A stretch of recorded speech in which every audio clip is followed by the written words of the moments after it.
E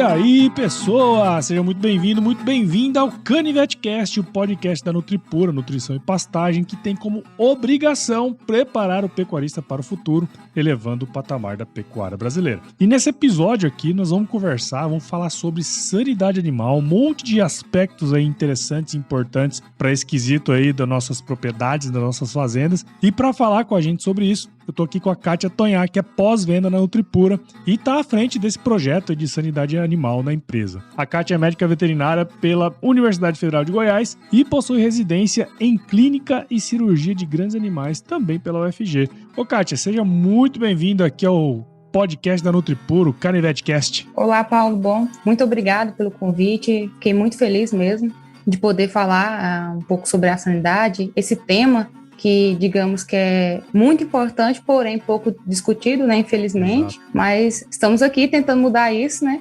e vamos pra frente.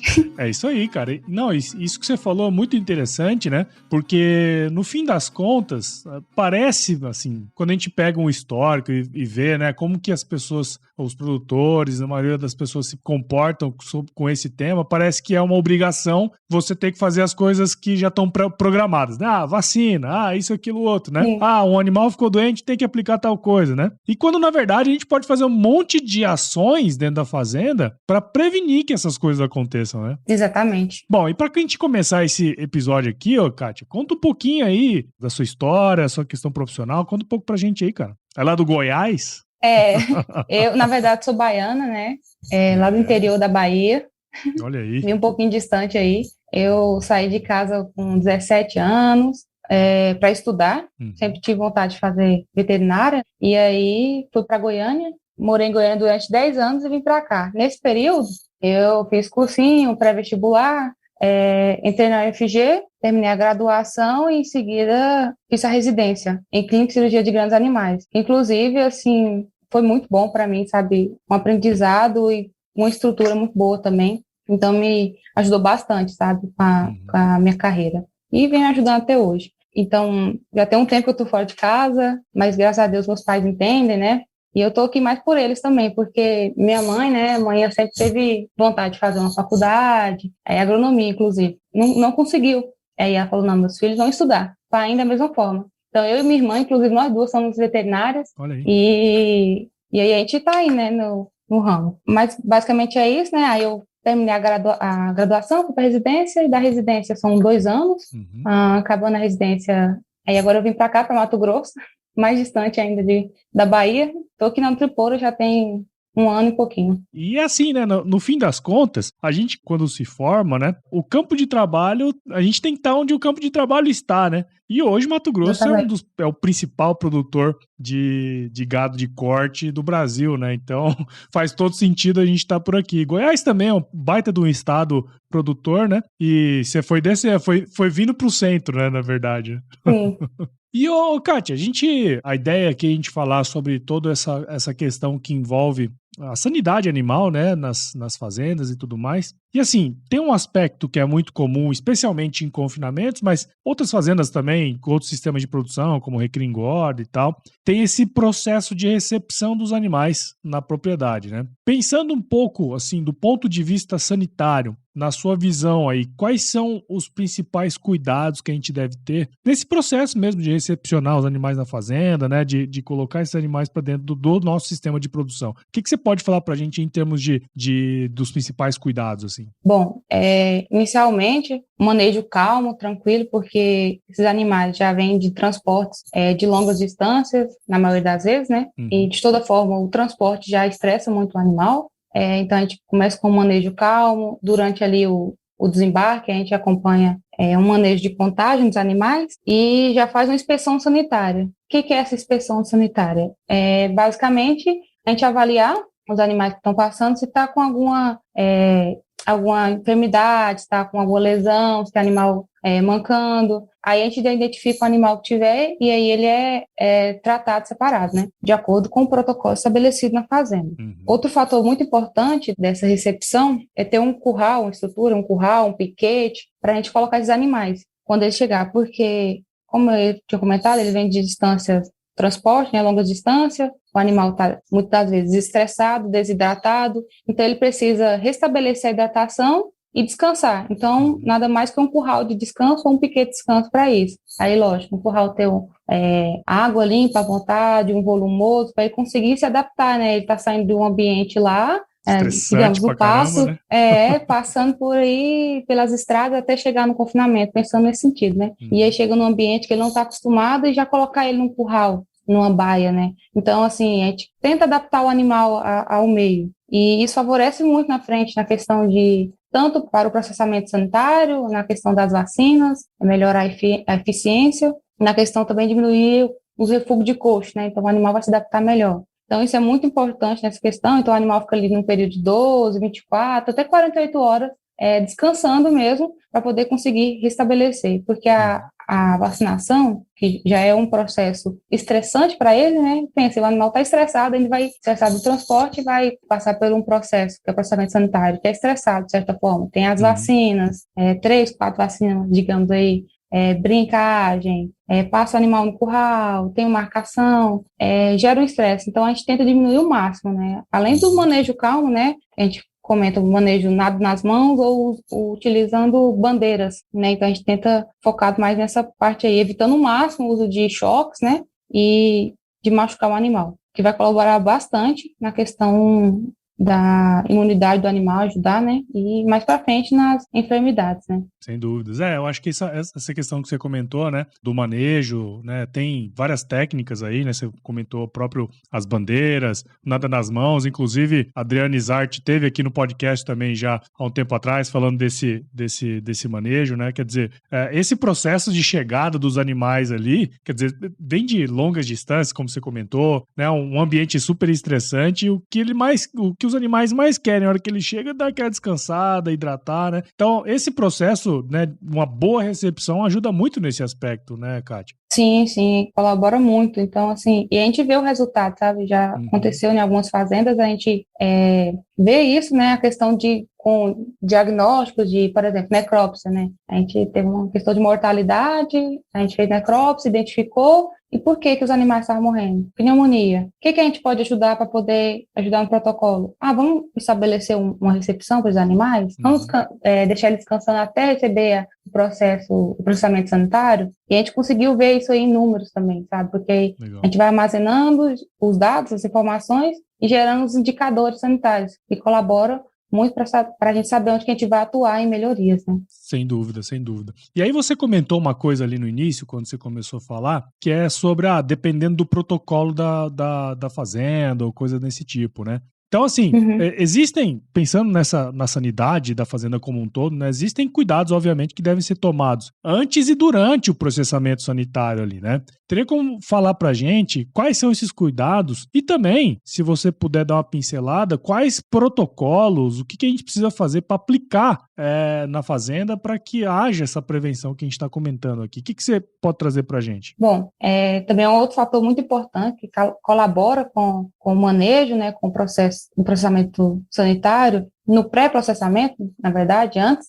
a gente realiza o treinamento com a equipe para poder fazer a limpeza e a fervura, digamos assim, a esterilização dos equipamentos ali, no caso, as pistolas e as agulhas. Sim. Então, deixa todas preparadas, ver se está calibradas para poder estar aplicando a dose correta, né, no animal. Se não tiver, separar e levar para calibrar.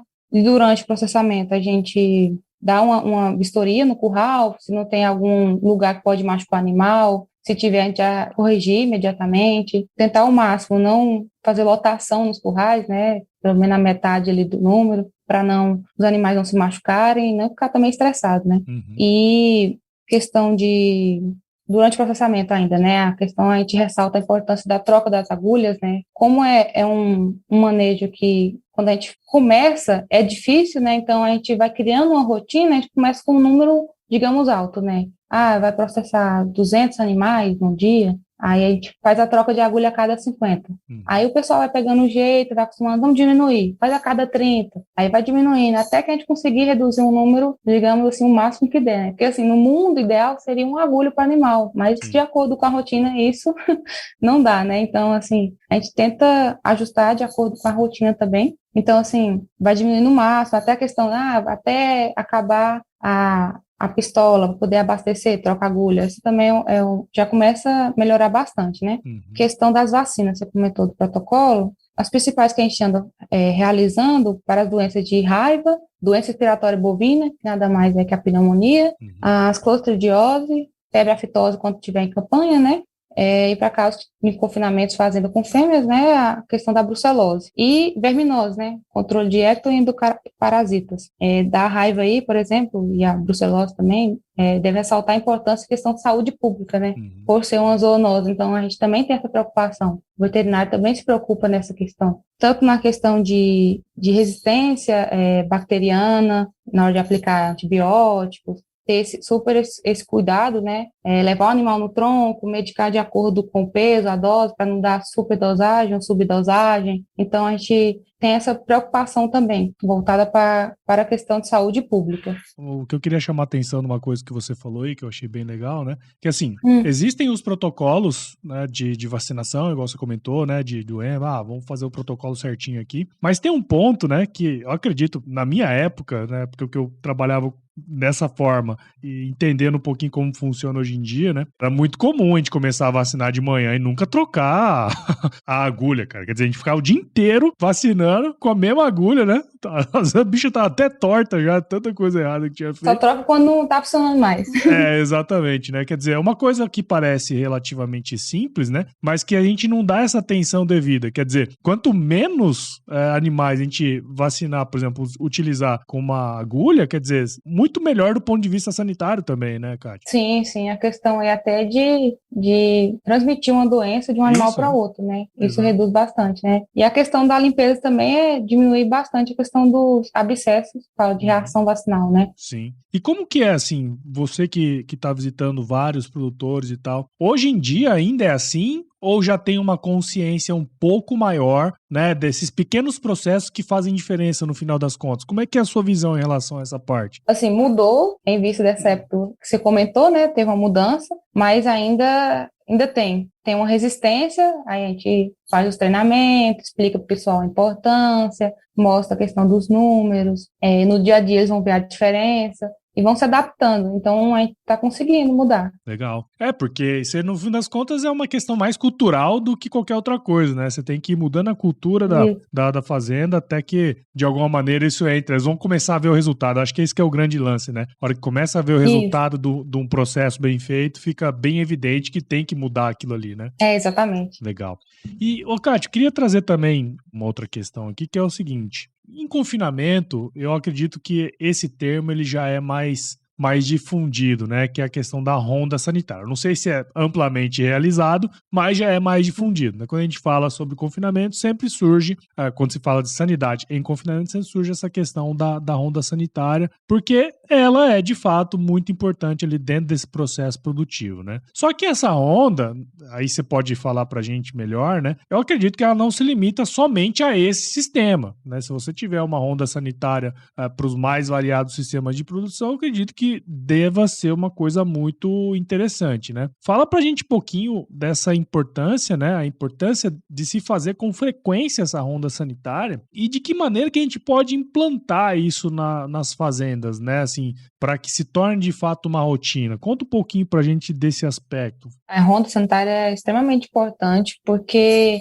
ela ali começa, né? A gente identifica o animal estiver doente, o animal que foi morto, digamos, recente, né, que dê para fazer a necrópsia e conseguir um diagnóstico, então também faz parte da ronda. A gente não quer que o animal morre, né, mas muitas das vezes o animal que morreu vai te ajudar a prevenir outras mortes, outras enfermidades. Então, assim, se identificar a frequência, intensificar a ronda sanitária, vai melhorar a questão de identificar os animais mais precoces, né, na questão da doença, da evolução. Então, consequentemente, vai retribuir a resposta do animal, né, então ele vai melhorar você começa a tratar um animal, já está no estado mais avançado da doença, é mais difícil, tem mais custo, acaba fazendo retratamento, então, assim, é mais complicado. Então, você investir na intensificação da ronda tem um retorno melhor, essa questão. Sobre implementar nos confinamentos, é bem difícil que você chegar para o pessoal, para a equipe de ronda, falar, não, tem que entrar no confinamento todo dia. Aí o pessoal já fica assim, né? Ah, não.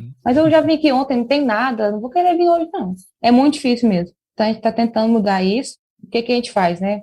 A gente criou até um esquema de mapa de ronda, que aí serve mais para orientar o pessoal a saber qual baia vai entrar. Ah, hoje, segunda-feira, eu tenho que entrar em todas as baias de adaptação, que é até ali mais ou menos 30 dias, que inclusive é um período assim, crucial para os animais, ficam mais sensíveis, né? A ter alguma enfermidade, refluxo de coxo, pneumonia, dentre outros. Então, assim, a gente identifica melhor nessa fase. Então, assim, tem que dar muita atenção mesmo. Então, todo dia nessas baias. Então, entra. Aí, beleza. Aí, na terça-feira, é dia de entrar só depois de adaptação, né? Então, acima de 30 dias. Aí, o pessoal começa a entrar nessas baias no período a gente está fazendo de 48 horas. A cada 48 horas está entrando nessas outras baias. Mas na de adaptação, todos os dias. E quando o pessoal começa a ver o resultado de que está identificando o animal logo no início, ele está logo recuperando, encaminhado para o curral, para receber tratamento, de acordo com o protocolo, vai para a baia enfermaria, que também é um fator importante, para poder os animais conseguir recuperar melhor, eles conseguem ver que o trabalho é menos, né? Tipo assim, você não tem um esforço maior a ficar ali com aquele animal que vai retribuir, digamos, logo. Então, essa parte é muito importante. Na questão da recria, por exemplo, a pasta, aí a gente costuma fazer no período de 48 horas. Assim, de acordo com a rotina. Vai ter rotina que vai ter dia no confinamento que vai estar a semana inteira no curral. E aí complica. Tenta ajustar, sabe? Depende muito da equipe, da rotina, a gente vai ajustando aos poucos. Tá funcionando bem as fazendas que a gente anda acompanhando nessa parte. Tem recria e confinamento. Legal. Mas é mais voltada para essa parte mesmo, de identificar o animal no início, receber o tratamento logo, da necrópsia, como eu tinha comentado. É muito importante porque aí o animal não vai estar em processo avançado de autólise, então vai contribuir para uma necrópsia bem feita, uma amostra histopatológica, então a gente vai ter um laudo. Sim. Então, uma resposta daquela morte ali, né? Então, é sempre bom intensificar as rondas. Você falou uma coisa aí que me chamou muita atenção, porque a princípio parece que é um negócio que é meio enche o saco, né? Porra, tem que ficar entrando todo dia nessas baias aqui, dá trabalho, né? Afinal, tudo na vida dá trabalho se você quiser fazer bem feito, né, cara? Mas esse ponto que você comentou, né? Porque cada fazenda, sei lá, você pega o confinamento, fazendas de recria e tal, todas elas têm uma rotina, né? Mas se você conseguir encaixar, pô, nas baias que estão agora, começando agora, os primeiros 30 dias, tem que visitar todo dia. Ali é a maior possibilidade de alguma ocorrência. Depois tem as baias ali de transição já, né? De uma para outra e tal. Então, se você conseguir criar essas rotinas, uma coisa que você falou, essa coisa que você falou é bem interessante, quer dizer, você pega o animal cedo e você gasta muito menos tempo e muito menos dinheiro pra, de alguma forma, reverter aquele quadro ali que poderia chegar a uma morte, como você falou, né? Exatamente. Isso aí é um fator dos mais importantes, digamos assim, né? Então, e a ronda é dentro da baia, você tem que entrar dentro da baia. Aí entra na baia a cavalo ali. E dá para saber, porque o animal acostuma com o pessoal entrando a cavalo, então aí você entra na baia e o animal já fugiu de você, os animais. Aí você fala, não tá fazendo ronda todo dia, não tá fazendo a ronda com a frequência. Aí a gente vai avaliando, né? Mas assim, os animais costumam se acostumar com essa rotina da ronda, né? Da frequência dessa ronda, entendeu? Então isso é bem bacana, é um fator que dá para avaliar também. Isso é um ponto interessante, né? Porque você chega lá, os caras... Porque normalmente é assim, né? O técnico chega na fazenda, aí todo mundo tá fazendo a ronda, né? Aí você vê que o cavalo entra dentro da baia e os animais tá tudo louco lá dentro. Quer dizer, não estão fazendo a ronda, né? É fácil de entender quando não estão fazendo, né? Mas é aquela coisa que a gente sempre fala. Tudo que dá trabalho mesmo, né? Se quiser fazer bem feito, né? Mas aí, Kátia, eu lembro que alguns anos atrás, se eu não tiver enganado, ou foi final de 2019 ou foi no início de 2020, né? Pouco antes da pandemia ali, a Nutripura promoveu em Rondonópolis um evento que foi muito bacana, no fim das contas, que acho que foi um encontro de confinadores até, que foi feita uma necrópsia ali do animal ali mesmo, na frente dos participantes, né? E muitos deles, e ali eu vou falar pra você, tinha produtor, tinha gerente, tinha capataz, tinha funcionário da fazenda, e, cara, muitos deles nunca tinham visto um processo de necrópsia, né? Você falou várias vezes aí ao longo da sua fala que, pô, a necrópsia é importante pra você entender o que pode ter acontecido, porque às vezes morre animal dentro de uma fazenda, os caras colocam que é picada de cobra, né? Então, mas tem. O que mais tem é animal morto de picada de cobra ali na fazenda, né? Mas uma coisa que eu aprendi naquele evento foi que, na verdade, esse diagnóstico pós-morte, que a grande maioria das fazendas não fazem, ele é super importante, né? Para você entender, diagnosticar o porquê daquele animal ter morrido ali, não a preguiça de colocar lá morto por cobra, né? Por que esse diagnóstico, Kátia, ele é tão importante? Como fazer, se você quiser também falar um pouquinho assim, bem por cima, como fazer isso, né? E quais os benefícios que esse negócio pode trazer para o manejo sanitário da fazenda, né? Porque no fim das contas é isso que importa. Se você for fazer um processo como esse, tem que ser rápido, né? Não é uma coisa que você pode demorar uma semana para fazer, você tem que fazer meio que em cima da hora. Como fazer, né? E quais os benefícios? Bom, esse tema de necrópsia é muito importante, eu particularmente adoro, acho muito incrível como funciona. Para quem me conhece desde a graduação, eu vivia dentro da patologia, digamos assim, né, do setor de patologia, acompanhava todas as necrópsias dos bichos, dos animais de zoológico, cachorro, gato, cavalo, boi, tudo, eu adorava, né, então, assim, eu me apaixonei por essa área, né, inclusive pela bovinocultura, né, e a necrópsia me chamou muita atenção na graduação e na residência, e o pessoal até brincava, falava assim, nossa, Kátia, você gosta mais de necrópsia, parece carrapato necrópsia. Eu não podia ver uma necrópsia, já ia, matava aquelas aulas, fugia da aula para ir na necrópsia. Eu achava muito interessante, eu gostava bastante. Sim, ainda gosto, né? Brincadeiras à parte, é muito importante mesmo, como você falou, né, desse evento que teve, muito bacana. A questão da importância como diagnóstico pós-morte, além de ter um diagnóstico, tirar os números ali de morte, qual foi? Cobra, ou então... Indefinido, né? Não indefinido. sabe. Isso aí a gente está tentando e estamos conseguindo mudar esse status aí, né? Para poder ter um diagnóstico. E tem outras causas, né? E a necrópsia, ela fala para a gente, ela conta, né? Como se fosse uma filosofia. O animal mostra para a gente por que ele morreu. Então, ali nos órgãos dele, deixa lesões, alterações que levam à causa da morte dele, né? E não só por ele, por os outros animais, né? Então, como falar, um diagnóstico de rebanho. Porque um animal que morreu ali, vamos pegar um exemplo de pneumonia, e ali não tinha identificado na ronda, o animal, que o bovino ele consegue esconder, assim, muitas das vezes o que ele está sentindo ali, né? Então é bem complicado mesmo, né? Até o pessoal da equipe de ronda identificar, a gente identificar, treinar o olho com isso, né? E o animal ainda tem essa característica de esconder, e ali ele consegue uma pneumonia subclínica, né? A gente não apresentou nada o animal, aí, pum, morreu. Aí faz a necrópsia, aí você vai ver lá um pulmão com aquelas lesões que são características, né, da pneumonia, aí a gente colhe as amostras, leva para o laboratório, gera um laudo, né? Isso juntamente para ter um diagnóstico, que na maioria das vezes precisa de todas as informações, que é um histórico do animal, desde que ele entrou na fazenda, no confinamento, o que ele recebeu de vacinação, de medicação, sintoma que ele teve, vai juntando todas as informações, além do relatório da necrópsia com as imagens, para ajudar o patologista a juntar todas as informações com o resultado das amostras, das lâminas, para poder ter esse laudo, né? Então, assim, é um conjunto de informações. Então, não basta só fazer a necrópsia e enviar a amostra, né? Então, tem que ter tudo, uma boa colheita, uma boa necrópsia bem feita, vai gerar um laudo, sabe? Muitas vezes. Tem que documentar aquele processo, né, Kátia? Acho que esse é o grande lance, né? E aí junta tudo isso, né, e aí dá um diagnóstico, como eu comentei, né, voltando à parte do diagnóstico de rebanho. Aí esse animal morreu de pneumonia, não apresentou nenhum sintoma, mas aí na hora da necrópsia a gente abriu, ele mostrou pra gente lá que tinha uma lesão lá no pulmão, característica de pneumonia, levou pro laboratório, ok, pneumonia. E agora, o que a gente vai fazer? Se esse morreu, os outros podem estar doentes, podem estar infectados. O que a gente pode estar fazendo? A gente intensifica as rondas, identifica os animais. Tem animal no lote que está doente, a gente medica, tem um processo também de metofilaxia, faz a vacina de doença respiratória ou não? Se não faz, vamos fazer. Aí já volta até para a questão da recepção. E a recepção, vamos melhorar a recepção? A questão de poeira, lama, esses fatores, digamos, ambientais também levam a essa enfermidade, né? Então, assim, essa necrópsia desse boi que morreu mostrou para a gente que a gente pode cuidar dos animais que estão vivos e dos animais que vão vir. Então, assim, é extremamente importante a ter esse diagnóstico pós-morte. Fora que a gente não vai ter mais cobra na fazenda, né? Acabou a cobra. Acabou a cobra tudo.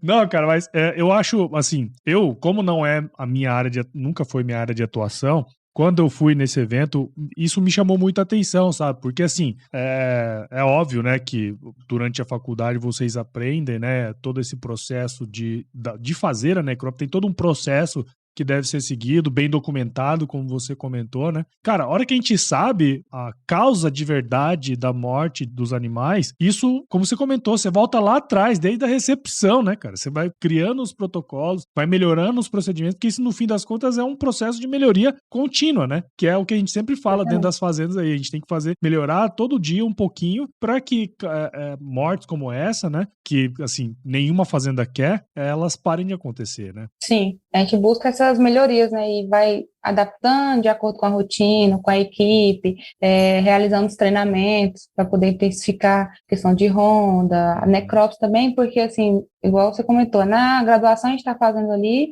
mas muitas das vezes a gente, ali é um ambiente favorável, né, tem uma sala de necrópsia, ar-condicionado, tem água, agora no campo já é outra história, né, você está ali embaixo de sol, calor aqui de Mato Grosso. Então, assim, muitas vezes não tem uma estrutura e fica difícil, mas a gente tenta o máximo, né, para poder ter esse diagnóstico, né? Sim. E, Kátia, assim, você comentou, bom, isso é importante fazer, mas tem um período também, né, que não pode passar muito tempo depois de uma morte. Quanto tempo que o produtor lá, sei lá, de repente identificou que morreu um animal, em até quanto tempo a gente tem que fazer esse procedimento, por exemplo? O ideal encontrou o animal, já faz a necrópsia, entendeu? Assim, a gente sabe que tem a rotina do confinamento, que tem que disponibilizar a equipe, a pá, poder pegar o animal e levar para o local de fazer a necrópsia, tudo isso é envolvido, né? E a questão também há fatores do ambiente e do animal que podem interferir nesse tempo. Por exemplo, o calor. Aqui em Mato Grosso também, né, um pouco quente, já acelera também, e o sol, né, acelera os processos de autólise do animal ali, que a gente fala, o processo pós-mortem, as alterações pós-mortem. Então, o animal começa a ficar inchado, fala assim, não, o animal tá muito inchado ali. Ele vai inchar mesmo, assim, sabe? Então, assim, tem todo esse processo. Questão de rigor mortis, o animal já tá bem firme, os membros, o pescoço, não consegue mexer. É uma outra alteração pós-mortem. Se o animal tem muito pelo, pouco pelo, camada de gordura, isso tudo vai interferir, né? O que a gente costuma fazer? 4, 6 horas, assim, estourando. A gente já fez necrópsia, inclusive, um caso que a gente encontrou um boi próximo de abater, 100 dias ali, morto. Aí, tinha feito a ronda anterior, não tinha identificado nada, o animal morreu. E agora, né? Só que aí, quando a gente foi encontrar, o animal tava muito inchado, tava com processo de autólise, tava fétido também. Aí eu falei, pessoal, vamos fazer necrópsia? Aí vamos fazer necrópsia. Porque a gente não tratou esse boi, não fez, não identificou nenhum sintoma nele, ele estava aparentemente bem saudável, aparentemente, né, gordo e tal. Bom, a gente fez a necrópsia, tava os tecidos todos em autólise praticamente, pulmão, fígado, basicamente todos os órgãos. Só que o que é interessante, que inclusive na necrópsia, na maioria das vezes precisa de um histopatológico para confirmar a causa da morte, né? E outras vezes que é até bacana quando você abre e você vê uma lesão que é característica e que já demonstra, né? Nesse caso, esse animal aí, a gente abriu a cavidade abdominal dele e viu que tinha conteúdo alimentar espalhado ali por toda a cavidade abdominal. Aí eu pensei, uma peritonite. Só que tava tipo assim, não dá para encontrar, por exemplo, um abomaso. Pode acontecer uma úlcera de abomaso, romper e levar uma peritonite. O que é uma peritonite? Desculpa perguntar, porque... Bom, é quando acontece por exemplo, nesse caso, né, um extravasamento de conteúdo alimentar, bactérias, tudo para dentro da cavidade abdominal e causa essa infecção e inflamação. E aí o animal morre de choque séptico. Então, assim, acaba que o animal aparentemente estava bem, então possivelmente poderia estar com a úlcera, só que a gente não identificou a úlcera, igual outras vezes a gente já identificou, o animal já estava, encontrou ele, tinha acabado de morrer praticamente. Então, a gente conseguiu ver uma úlcera mesmo no abomaso. Nesse caso, o abomaso estava todo em autólise, o abomaso, boa parte dos órgãos. O que a gente conseguiu mesmo ver foi aquele conteúdo ali, fibrina, conteúdo alimentar, então, na cavidade abdominal, que foi o que levou a isso, né? E a gente levou histopatológico mesmo assim, com essas amostras em autólise, né? O que deu para coletar, digamos assim, passei para o patologista, o relatório de necrópsia, as imagens, expliquei a situação, o histórico, tudo, né? E o laudo tinha dado de peritonite também. Agora, a causa da peritonite foi o que a gente não conseguiu identificar por conta da autólise que estava nos demais órgãos, né? Mas, assim, se a gente não tivesse feito a necrópsia desse boi, o que a gente poderia ter colocado lá? Cobra. Qualquer coisa choque. Menos isso, né? Entendeu? E, assim, isso foi bem bacana, porque era um animal que estava em estado avançado de autólise, né? E mesmo assim é interessante fazer, sabe? Então, assim, eu recomendo sempre fazer assim que possível, sabe? Claro. Já aconteceu de fazer uns que estavam bem fétido que não dava para ver nada. Aí não tem o que fazer, mas é sempre bom fazer mesmo. Sim. Importante. Não, interessante, porque quando você identifica, né, quer dizer, sei lá, eu posso estar enganado, não sei se eu estou certo, mas um processo como esse aí provavelmente foi algum problema nutricional, alguma coisa assim, pode acontecer, né, que de repente você pode ajustar na dieta para outros animais. Não sei se está certo isso que eu estou falando. Nesse caso, a gente suspeitou, poderia ser um animal, por exemplo, que recebeu muito anti-inflamatório, um AINE, não esteroidal, que causa lesão, como se fosse a gente. Sim. Quando toma uns anti-inflamatórios aí, né? E aí tem lesão, tem úlcera no estômago, igual eles. Entendi. E aí um estresse, às vezes ele passou por algum estresse no momento ali, e aí rompeu essa úlcera. Entendi. Uma das causas, mas uma das causas. É isso. Não, interessante, cara, muito legal. Pô, Kátia, assim, é um assunto interessante. Acho até que no meio geral, assim, até pouco comentado, né? Eu acho que esse trabalho que vocês estão fazendo de tentar aplicar isso, né? Mudar um pouco a cultura das fazendas é um processo super interessante. Vai demandar um tempo, vai demandar trabalho, né? Mas como eu falei antes, trabalho se fosse fácil, né? Todo mundo faria, né? Se fosse muito fácil. Então, queria agradecer demais você ter participado aqui com a gente no CanivetCast. Espero que quem tem ouvido aqui a nossa conversa tenha entendido um pouco mais sobre a importância, né, cara, de se fazer um bom manejo sanitário dos animais. Acho que esse aspecto em específico da necrópsia, né, cara, muito importante também. Então, muito obrigado e parabéns aí pelo seu trabalho, viu? Muito obrigada, Paulo, adorei. Gostei muito da conversa, do bate-papo, né? Como você comentou, um tema importante. A gente está tentando mudar, digamos, levar a sanidade mais a sério dentro das fazendas. Todo mundo sabe que é importante, por exemplo, vacinar, mas o porquê, como fazer corretamente, isso que a gente está tentando mudar, né? Diagnóstico, necrópsia, a gente vai evoluindo mais e conseguindo estabelecer uma rotina que dá para ser aplicada dentro das fazendas. E eu acho que esse é um ponto importante, né? Porque as fazendas, a gente sabe a correria que é, o dia a dia e tal, né? Mas se a gente não parar para fazer as coisas certinho no momento certo, né? A gente vai continuar fazendo como sempre fez. Eu acho que esse não é o objetivo, né? Como a gente quer mesmo que a pecuária avance cada vez mais, né? A gente tem que fazer as coisas certas, fazer tudo certo no momento certo, né? Eu acho que esse é o grande lance aí. E eu acho que o episódio de hoje, você comentou super legal isso, né? Quer dizer, desde a recepção, tem os protocolos bonitinhos, né? Que a gente tem que seguir, ronda sanitária. Se você não pegar cedo, provavelmente esse animal, você vai gastar muito mais. Se não perder esse animal, se perder, acontecer de perder, vão fazer a necrópsia para realimentar o sistema, né? Que eu acho que esse é o grande lance aí. Então, eu achei um episódio super bacana, cara. Obrigado mesmo. Obrigada, muito obrigada mesmo. E pra quem quiser seguir o seu trabalho aí, Kátia, onde que a gente pode te encontrar, meu? Tem o LinkedIn e o Instagram. É o meu nome mesmo, Kátia Tonhar. Pode estar procurando lá. Show de bola, muito bom. E pra você aí, que ouviu esse episódio meu com a Kátia aqui até agora, tenho certeza que você viu valor nesse conteúdo aqui. Então considere compartilhar aí com um amigo, com uma amiga que vai achar interessante entender todos esses aspectos aqui ligados à sanidade. O podcast ele cresce na medida em que você participa junto com a gente. Então siga o CanivetCast em seu agregador de podcasts favorito aí e acompanhe também os episódios aqui no Agro Resenha Podcast. Siga Nutripura nas redes sociais, basta procurar por @Nutripura Nutripura no Instagram, Facebook, LinkedIn e YouTube. Visite o site da Nutripura também, o www.nutripura.com.br, e acesse o blog Canivete lá, onde você vai encontrar aí, na minha opinião, um dos melhores conteúdos técnicos sobre pecuária aí na internet. Tem algumas coisas sobre sanidade, muita coisa sobre nutrição, enfim, N coisas ali que você pode aproveitar bastante, tá certo? Kátia, muito obrigado de novo. Fique com Deus aí, tudo de bom pra você. E eu finalizo aqui, como eu sempre finalizo os nossos podcasts, se chover não precisa molhar a horta aí não, tá?